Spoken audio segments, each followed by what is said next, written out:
Hey, I am Anna Hoviller and I talk about how to live by choice. Do you happen to have relatives too who won't accept even their coffee paid? It's still vivid in my mind. Back when I was a kid, my relatives would usually fight over who will pay in a restaurant. No one wanted to be invited and thus in debt, presumably.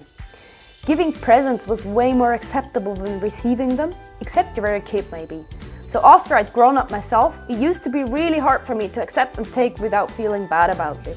Know this too and want to get over it? Then this vlog is for you. To understand what's behind it, there's a broader concept to grasp first. It's the concept of how we perceive others. Basically, we understand and see other people by how we understand and see ourselves. For example, if you think someone is lazy, chances are you're quick to judge yourself for laziness too. Or it's a dire wish, you'd love to be able to let go and be lazy too once in a while. Either way, it's your concept of lazy and you apply it to the other person. While it's just as possible that the other guy has a sick kid back home or just prefers pulling late nights in a quiet office. So, how does this apply to accepting favors and presents? Usually, when we give something away, we do this with a hidden agenda. If you, on the other hand, receive something, you'll automatically think the other one must have one of those hidden agendas too. Don't zoom out right now just because you're convinced you surely don't give with any form of expectations attached.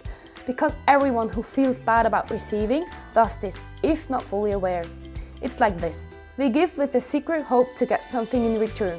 And the most important something, it's love. If only a smile, sympathy or genuine thank you, just about any form of appreciation or attention.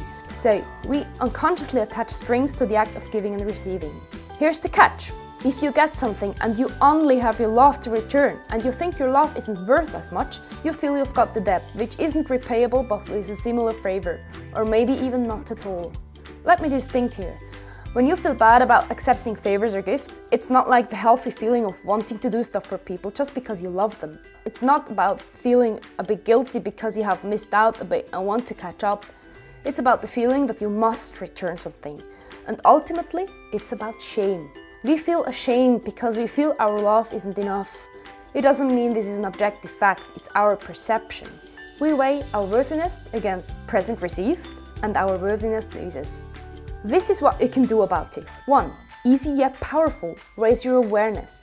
Whenever you fall into the old trap, actively recall the underlying mechanisms. Your worthiness has nothing to do with the things you receive in life. Period. 2. Be open and talk. Say to a giver it's difficult for you and you're in training to accepting things from others better. If you're really courageous, ask them how they feel about this and take it as a chance to deepen the relationship. 3. Decline. If you feel a heavy load coming with a favor or present, don't take it. I know this isn't easy, but everyone will benefit so much more from the clarity coming with the refusal compared to a half-hearted, ingenuine yes. Ultimately, and in any situation, everyone wins around people who accept gracefully. Because the better you learn to receive, the better you give, and the less obligation, the more joy comes with it. The more you convey to other people they are worthy too. It might not be the easiest choice, but that's what a life by choice ultimately is about. You trade in easy for meaningful.